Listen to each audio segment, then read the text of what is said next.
शहदादकोट तालुके जी union council 3 में peoples party पारां टिकेटुनि जी विरासत तां सख्त एहतजाज साम्हूं अची विया आहिनि। टिकेटुनि जी विरासत तां इख़्तिलाफ़नि बाद पीपल्स पार्टीअ सां ई लाॻापियल इलाइक़े वासियुनि जमाली बिरोही इतिहाद जोड़े पीपीए जे नामज़द उम्मीदवारनि ख़िलाफ़ आज़ाद उम्मीदवारनि जो पैनल जोड़े छॾियो आहे।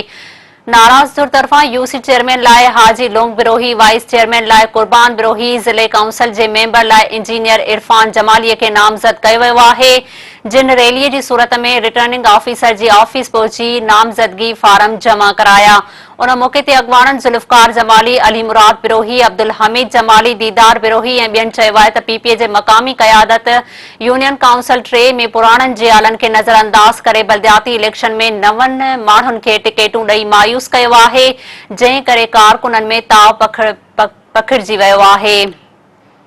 हुननि पीपीए जी आला क़यादत खां मुतालबो कयो आहे त मक़ामी क़यादत जे तकरारी फ़ैसिलनि ते नज़रसानी करे मकानी चूंड में पार्टीअ जे सीनियर अॻवाननि खे टिकेटूं ॾेई इंसाफ़ कयो वञे। ॿी सूरत में हू आज़ाद पैनल जी सूरत में मुक़ाबिलो कंदा।